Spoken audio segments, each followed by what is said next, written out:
दिल्लीच्या पोलीस कर्मचारी जे आहेत त्यांच्या म्हणजे घरच्या लोकांनी एक पत्रकार परिषद घेतलेली आहे आणि पोलीस देखील माणूसच आहे. एक पोलिसाच्या पाठीमागे त्याचे चार लोक असतात आणि अनेक पोलिसांचे डोके फुटलेले आहेत आणि त्यामुळे हे गुन्हे मागे घेऊ नका असं त्यांनी सरकारला म्हटलं. पोलिसांवर जी दगडफेक करण्यात आली ती भाजपच्याच गुंडांनी करण्यात आलेली आहे. भाजपच्याच गुंडांनी केलेली आहे. मी आंदोलन ज्या दिवशी सुरू झालं त्याच्या पहिल्या दिवसापासून म्हणत होतो की बीजेपीचे गुंड या आंदोलनात पाठवण्यात येतील आणि जे अशा प्रकारच्या गोष्टी करतील आणि त्याचा आरोप आमच्यावर लावण्यात येतील. कुठल्याही स्टुडंट प्रोटेस्टरनी जो 1 महिन्यापासून आमच्या सोबत होता, सीजेपीच्या कुठल्याही स्टुडंट प्रोटेस्टरनी पीसफुली प्रोटेस्ट करणाऱ्या माणसांनी असं केलेलं नाहीये, मुलींनी असं केलेलं नाहीये. हे जे काय केलेले बाहेरून जे भाजपने गुंडे पाठवले होते त्यांनीच केले होते आणि जे पोलिसांसोबत झाले तेही वाईट आहे. पण बघायला गेलं आपण दगड कोणी आणून ठेवली होती. दगडांनी भरलेला जर ट्रक उभा होता जंतर मंतरवर तो कसं काय आला, तो पोलिसांनी जाणून ठेवला हे मला कसं काय माहिती. जेव्हा मी पोलिसांना विचारलं हा दगडांनी भरलेला ट्रक इथं करतो काय 20 जुलैला सकाळी, तेव्हा पोलिसांनी मला सांगितलं हा एमसीडीचा ट्रक आहे. दगडांनी भरलेला ट्रक हा जंतर मंतरवर काय करत होता.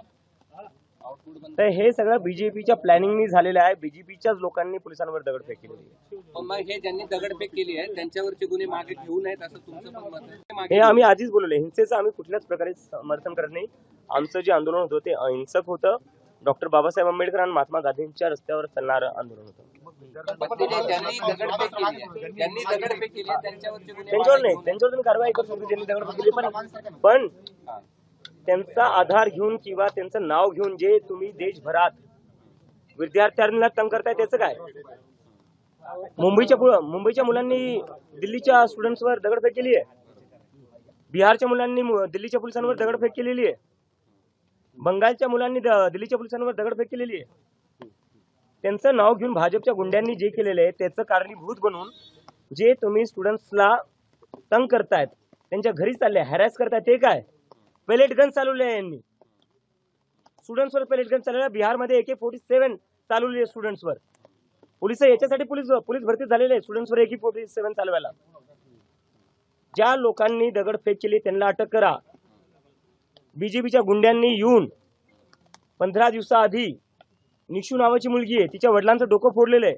याच पोलिसांनी त्या गुंडांना अटक नाही केली. जेव्हा मी म्हणले यांना अटक का नाही करते तर तेव्हा हेच पोलिस होते जे म्हणले आम्ही अशा लोकांना आम्ही असंही कसं कोणाला अटक करू. त्या लोकांनी नंतर इंस्टाग्रामवर व्हिडिओ बनवून टाकला की अभी तो एक को मारा है शाम को आऊंगा और लोगों को मारूंगा. हे सगळं पोलिसांसमोर झालेलं आहे. तेव्हा पोलिस शांत बसलेली आहे. कोणाच्या इशाऱ्यावर पोलिस शांत बसलेली आहे. मुलांच्या डोक्यात तुम्ही लाठ्या घालताना तुम्हाला लाजाने वाटल्या. खिळे लावले होते त्या लाठ्यांना तेव्हा तुम्हाला लाजाने वाटल्या. पेलेट गन चालवल्या तुम्ही लहान मुलांवर. 12 वर्षांच्या मुलींचे कपडे फाडलेत. 12 वर्षांच्या मुलींचे डोक्यात लाठ्या घातल्या पोलिसांनी. मेल पोलीस ऑफिसर्सनी मुलींचे कपडे फाडून त्यांना मारण्यात आलेले आहे. आज तुम्ही परिवार समोर आणताय. तुमच्या सोबत परिवारासोबत आमची सहानुभूती आहे. त्या मुली कोणाच्या तरी असतील ना, त्यांचाही परिवार असेल ना. जशा तुमच्या मुली आहेत तसे तेही कोणा ना कोणाची तरी मुलं मुली होते. त्यांच्यावर तुम्ही दया का नाही दाखवली. अमित शहानी वरतून ऑर्डर दिला लाठीचार्जचा. तुम्ही रक्त वाहत सुटले जंतर मंतरवर. आणि ज्या भाजपच्या गुंडांनी हे केलं त्यांना तुम्ही अटक का नाही करते. त्यांना तुम्ही अटक का नाही करते. ज्या लोकांनी येऊन 15 दिवसाआधी डोकं फोडलं एका माणसाचं, एका मुलीच्या 12 वर्षाची मुलगी होती ती तिच्या वडिलांना प्रोटेस्टला घेऊन आली होती. त्यांचं डोकं फोडण्यात आलं. त्यांना दिल्ली पोलिसांनी का अटक नाही केलं. अजूनही तो माणूस फ्री फिरतोय, तो अजूनही आझाद फिरतोय. तो का कारवाई करण्यात येत नाही. कारण की ते लोक भाजपचे आहेत. मला जयपूरमध्ये ज्यांनी माझ्यावर हमला केला त्याला पोलिसांनी दुसऱ्या दिवशी सोडलं. का सोडलं. कारण की तो संघाचा माणूस आहे. जिथं तुमचे लोक उत्मात करतात, मात करतात, लोकांवर हमला करतात, लोकांची डोकं फोडतात, त्यांच्यावर तुम्ही ऍक्शन घेत नाही. आणि आता म्हणताय की स्टुडंट्सनी केलं. कोणत्या स्टुडंट्सनी असं काही नाही केलंय. आणि ज्या स्टुडंट्सला तुम्ही तंग करताल, जर तुम्ही स्टुडंट्सला याच प्रकारे तंग करताल तर आम्ही लवकरच पुन्हा आंदोलन सुरू करून पुन्हा रस्त्यावर बसू.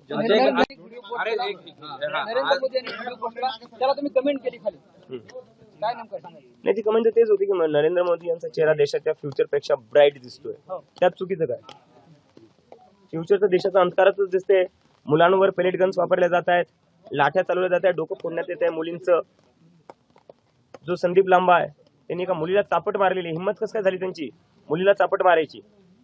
प्रायव्हेट पार्ट्सवर लाठ्या मारल्यात पोलिसांनी आणि आज परिवारांना पुढे करतायत.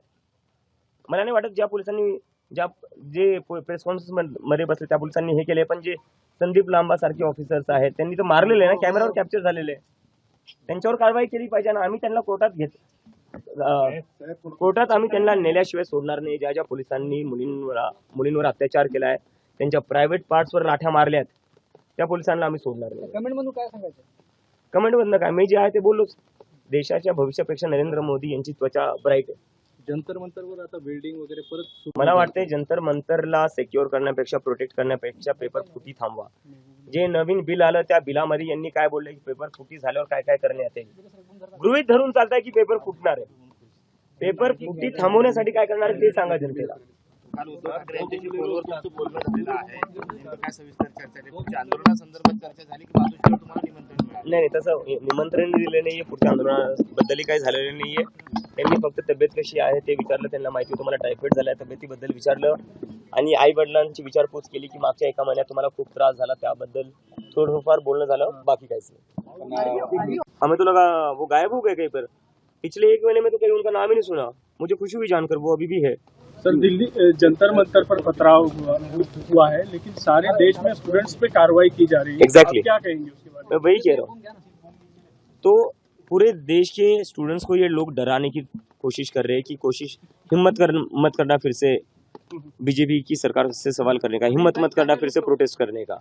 आदत नहीं यार मुझे ना. पंजाब में पेपर लीक होता है और बीजेपी दिल्ली में आंदोलन करती है आपके ऑफिस के बारे में.